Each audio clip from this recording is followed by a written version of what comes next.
There we are. Hit the go live button and I kept getting the spinning circle of death saying going live, and we weren't actually going live. Please pardon the background noise. My cats are deciding to try to make their appearance known. So we'll give this just a minute for everyone to get logged in. So bear with me just a moment. I always try to give people a minute or two to get the notification that we have gone live.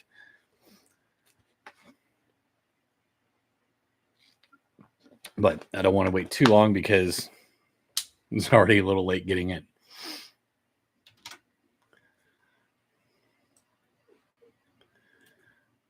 in. So whether you're joining us live or watching a replay, welcome in and thanks for being here.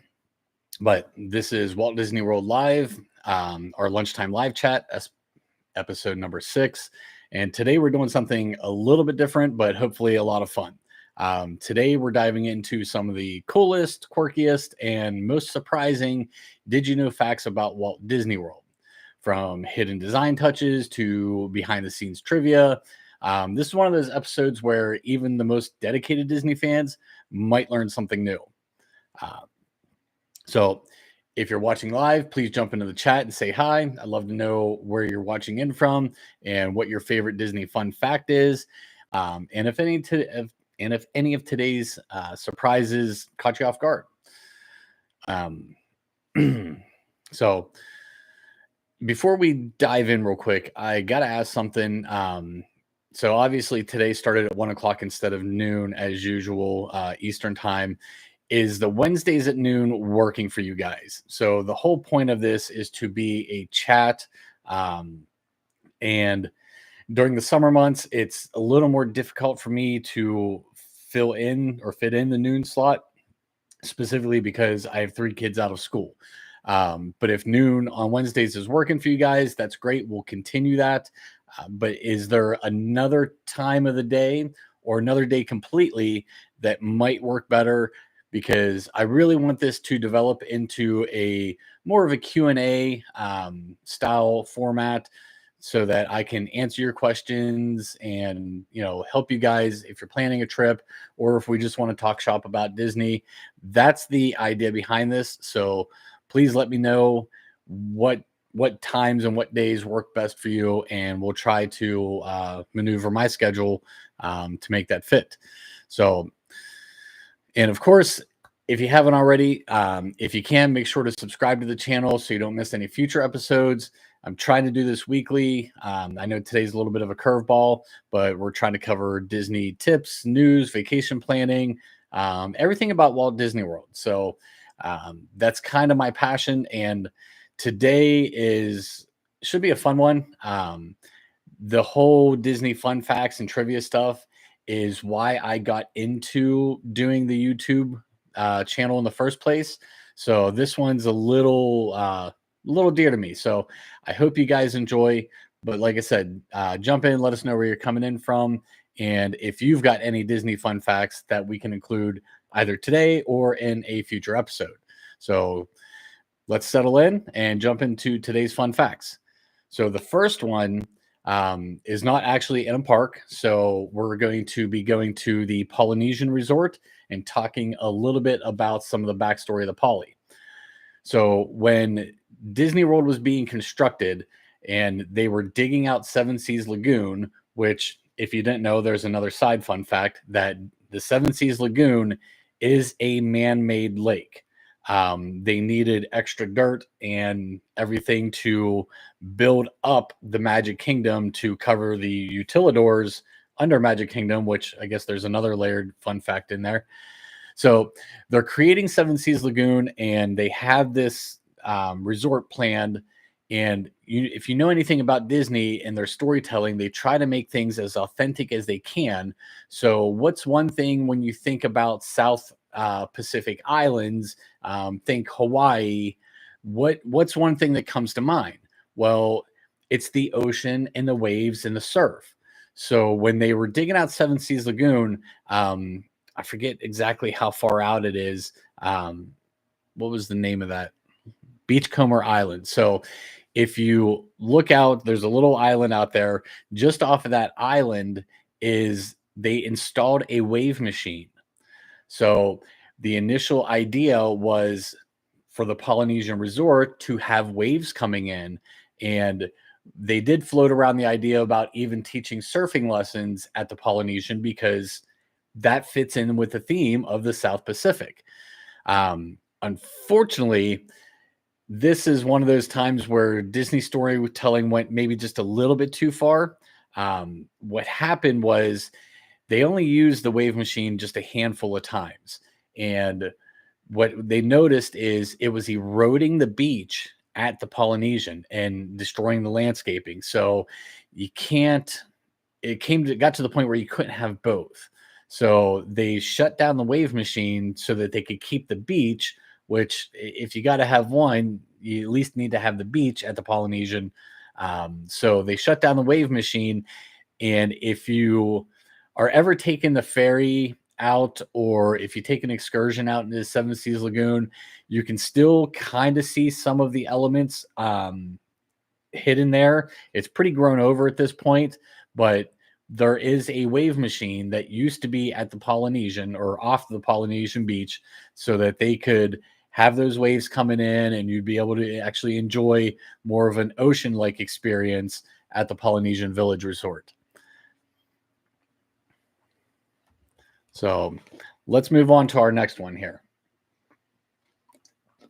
Now, this next one, this one has, I've seen it circulate several times, and each time it circulates, it's almost bordering on myth at this point with what the true story is. I'm going to give you my version of it with what I was told by certain cast members. Now, just like the mythical fifth gate at Disney, not all cast member information is going to be accurate, but this is what I've been told and what I've done or know from the research. This one takes us to Epcot and the sinkhole that helped shape Epcot. So back in the early days when Epcot was being, when they were clearing land for Epcot, they noticed in a certain section, a lot of the trucks kept getting like stuck in the mud and have to be towed out. What they didn't realize at the time is they had actually discovered a sinkhole. Now, this sinkhole sits right about where the Odyssey restaurant used to be. Now they just kind of mainly use the building for festivals and things like that. But if you're walking toward from Future World, I will still call it Future World, back to World Showcase, and you pass on the left that little like lake area with the bridge over to Odyssey, that little lake area is the sinkhole. So they couldn't build anything on that. And that's one of the reasons why the walk from Future World back to World Showcase seems pretty far, pretty open, like almost like wasted theme park space, is because of that sinkhole. Nothing could be built there. The ground was too unstable.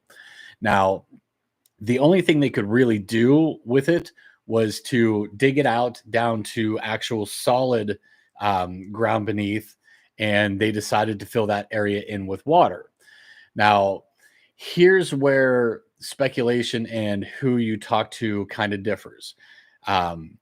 Some people will tell you, and this is actually something I've been told in the past, and information has changed, is that the sinkhole spread out into the entirety of World Showcase Lagoon. That would be maybe a world record sinkhole if it was the entirety of World Showcase Lagoon. What the new information I've been told is that the sinkhole does extend out into World Showcase Lagoon a bit. And once they figure that out and trying to figure out the plans for World Showcase Lagoon or the World Showcase area, they decided to extend that area or that lagoon area to create World Showcase Lagoon. So, like I said, it depends on who you talk to, where you get your information from, which one is the absolute truth. The one true fact there is a sinkhole. It did originate out in front of the Odyssey restaurant. Now, the cool thing about the Odyssey is they had to move it back and get it built, the foundation on steady ground, and have it kind of extend over the water a bit to kind of still fit in with the plans there. But that's a little side note. One this sinkhole was deep. Um, and again, who you talk to, some say 200, some say 300 feet. Regardless which one it is, you could literally fit Cinderella Castle in the sinkhole. It is that deep at least. So it's at least 200 feet deep. But they had a heck of a time trying to dredge it out and get it operational. But next time you're walking across the bridge to the Odyssey, hang on to your valuables. Don't drop your phone. Don't drop your ears, because once it's in that water, chances are it's gone forever. Um, so that is another one. Like I said, I've seen it pop up from time to time with the sinkhole, but let's move on to our next one. This one is kind of goes back into my nerdy Disney history stuff. So when they were planning Magic Kingdom, it opened with two resorts, Contemporary and Polynesian, and I could go into side tangents about those, about how they're constructed, which they're actually constructed really similarly. Um, all of the rooms in the original buildings of Contemporary and Polynesian were made the exact same way. The only difference is how they were put together. So the Contemporary, it was the giant A-frame, and they built the rooms off-site, trucked them in, and then they slid the rooms into the A-frame, kind of like shoe boxes, and into a storage container. And once they were slid in, then they would hook up all the utilities. So a lot of people are kind of familiar with that one. What a lot of people may not be familiar with is Poly was done almost the exact same way. All of the rooms were pretty much same size as Contemporary. They're all built off-site. The only difference was when they were building the long houses of the Poly is they stacked them in rows and then stacked them on top of each other. So that's how Poly was built. Like I said, almost in the same way as Contemporary, but that's why those were the two first resorts open. What a lot of people don't know is there were several other resorts that were slated to go into the Seven Seas Lagoon and Magic Kingdom area. So the first one we'll talk about here is the Asian resort. This one was actually this one was the closest to being built, and was actually supposed to be on the site of what is now the Grand Floridian. They actually went as far as clearing land, starting to hook up some utilities. And the reason why it never came to fruition is of the oil crisis back in '73, which pretty much halted a lot of tourism. Maybe not like COVID halted, but halted a lot of tourism. And numbers dropped drastically. Prices for materials and everything went up, and they had to scrap all of these resorts. But the Asia resort was supposed to go in where the Grand Floridian is. It was have influences from Thailand, Cambodia, Indonesia. There was going to be a giant 120-foot central tower. It was going to be really awesome. But there was going to be like a square area, not a square like a shaped square, but like a big open courtyard square extending out into the lagoon a little bit, which would have been a really awesome touch. The next one we're going to talk about is the Venetian. This was going to be down below the Contemporary, closer to where the TTC is. And this one was going to be themed to Venice. A lot of canals, footbridges, gondolas being able to take you throughout the resort. That's so the iconic Venice bell tower was going to be the centerpiece of this one. But if you were looking for, romance, elegance, old world charm, that was going to be what that one was designed for. They actually came back to this idea later in the 80s to do like a Mediterranean resort, but in that same area. But it was another one of the blue sky events or blue sky planning, never actually came to fruition. We did end up getting a Mediterranean style resort, which is actually the newest resort, the Riviera, but it's not exactly built on the same ideas that the original Venetian resort was going to be. The last one we're going to talk about as far as the original plans for Magic Kingdom resorts is the Persian resort. Now, the Persian resort was actually going to be on the Bay Lake side, not actually in the Seven Seas Lagoon area. and this was going to be north of the Contemporary. Think kind of behind where Tron and Space Mountain are, up along in that area. But this was going to be more Middle Eastern style. You would have the domed buildings resembling mosques and royal palaces. There's a lot of lush courtyards that were going to go in, water features, fountains. But that was the third of the original plan. But like I said, that one actually, there was some backing on it. Iran, the Shah of Iran, actually was supportive of helping to pay for that. But then in the late 70s, they had the Iranian Revolution, and with all of that connections disappeared. They lost the backing for the Persian resort. So it wasn't just the oil shortage in the early 70s that contributed to the downfall of some of these resorts. Some of them were politically connected. But at least we did get a third resort on the lagoon, which was the Grand Floridian. But it's still one of those wonder what could have been had, things changed and it ended up different. And you had, 3 or 4 resorts on the lagoon and another one on Bay Lake. So let's go from what could have been. And this next one's kind of a little bit of a darker tone. I actually did a short video on it. A couple months ago at this point. So we all know, or we all remember Mr. Toad's Wild Ride, right? And eventually it was replaced by Winnie the Pooh. There was a whole lot of fan uproar. Nobody wanted to see Mr. Toad's go. There's petitions. People were actually sitting outside Mr. Toad's before it closed, trying to stage like a picket. But if you're an eagle eye observer, and this one's kind of well known, if you're on Winnie the Pooh now, when you go into Owl's house, there is a picture on the wall with Mr. Toad handing over the deed to Mr. Owl. So it's a little nod to what came before it. So that one's a pretty cool one. What a lot of people might not know is what happened afterward. So we don't know exactly when, why, or how, but there is a grave for Mr. Toad.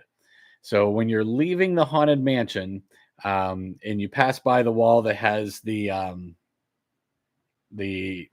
tombstones on it, not tombstones. It's more like a mausoleum wall. So once you pass that on the left, up on the hillside, there is a pet cemetery. And there on the hillside sits a figure of Mr. Toad.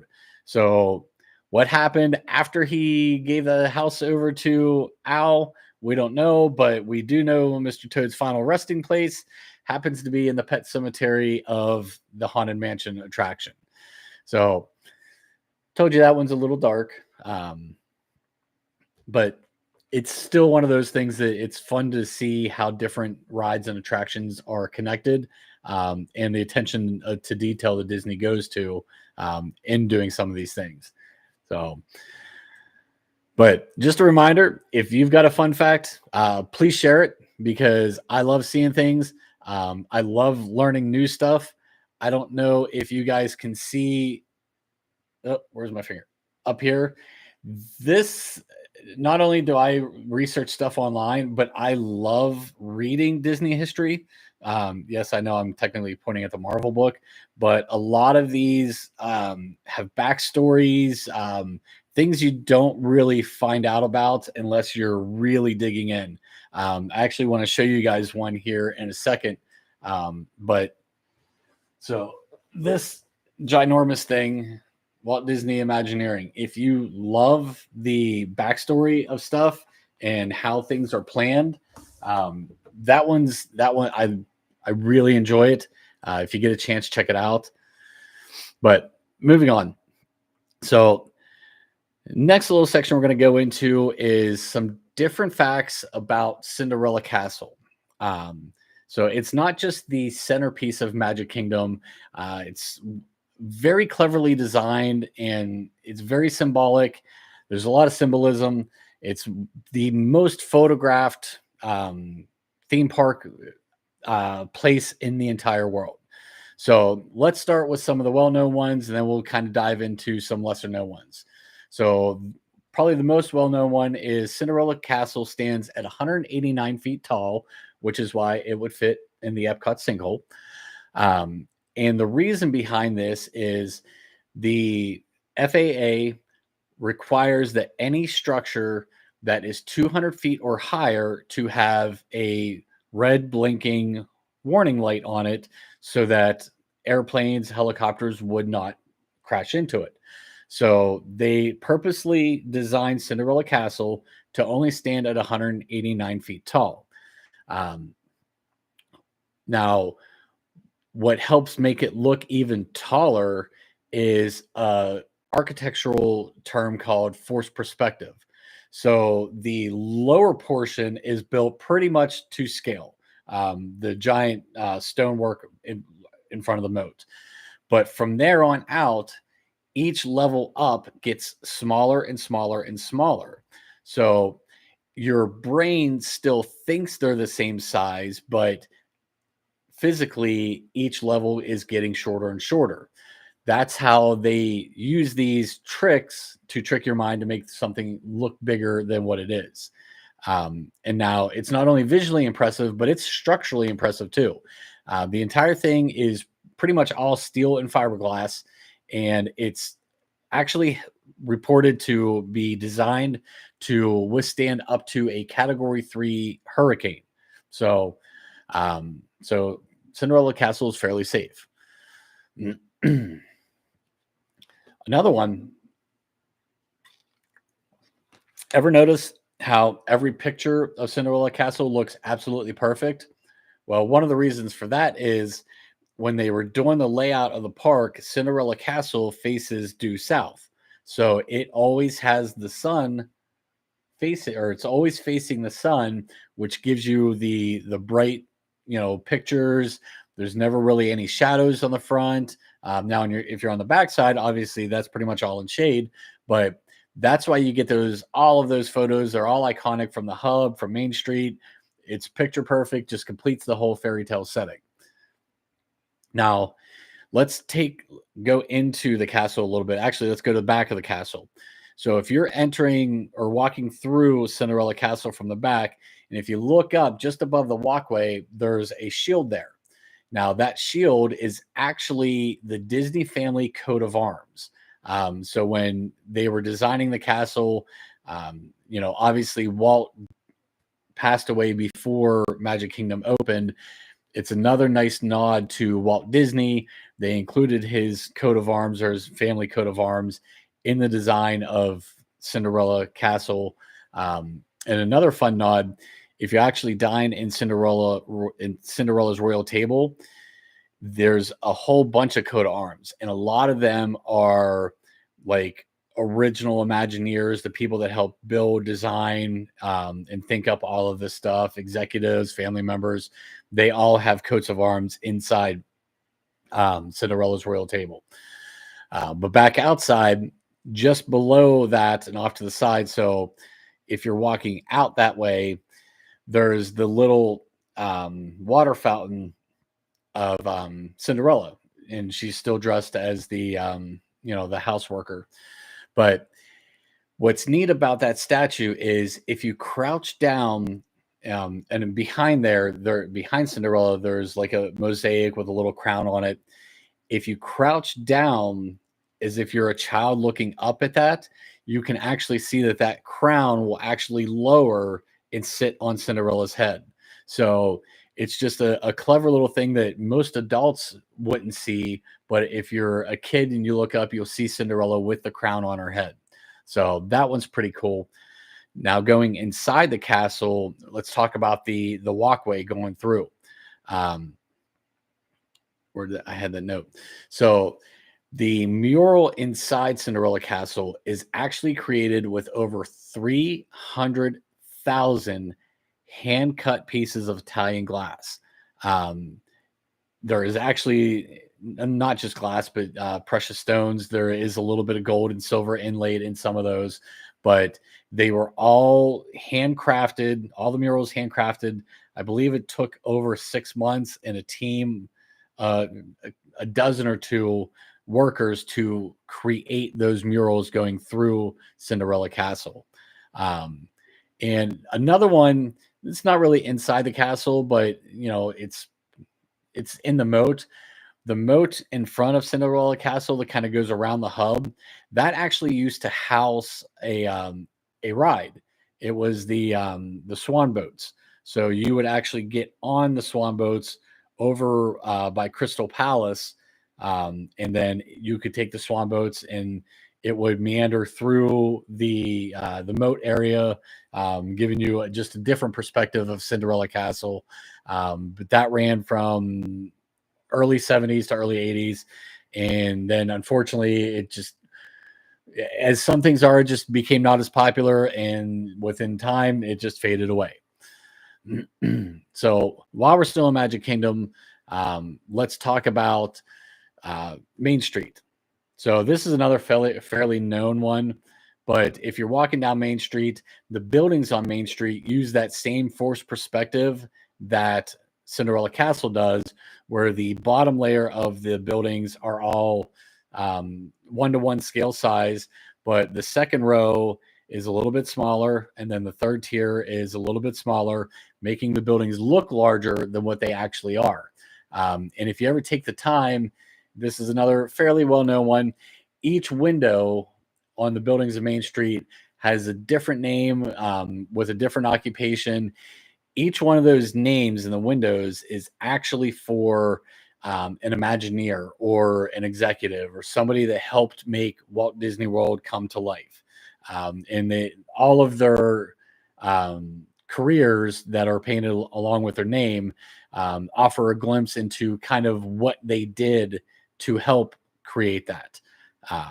So, like, for instance, Mark Davis, he's one of the original 9 Old Men, and he helped create Haunted Mansion, Pirates of the Caribbean, but his windows labeled Big Top Theatrical Productions, M. Davis Proprietor. So, it's a subtle nod to how he helped design some of these productions. Mary Blair has a window there. She was instrumental in the design of It's a Small World and the giant murals that are over at the Contemporary Resort. Walt Disney has his own, and we're gonna leave off with this one because I'm quickly running out of time. But I actually have a whole bunch more. I could sit and talk about this stuff for hours on end. But Walt Disney has his own window. He has his own office there, even though, like I said, Walt didn't survive to see the opening of Magic Kingdom. If you're walking down Main Street, at the very end on the right is the ice cream parlor. The second floor of that is Walt's office. And the Imagineers purposely gave him that window, that corner, so that he would perpetually be looking over Cinderella Castle and the park that his imagination helped create. So I think that's an awesome tribute from the Imagineers to think of Walt and include him in that way.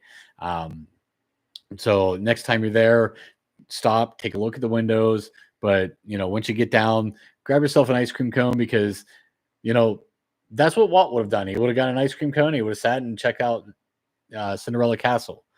But we're gonna have to save. I have a bunch more. We're gonna have to save a lot of these. We'll do this again next week with some fun facts.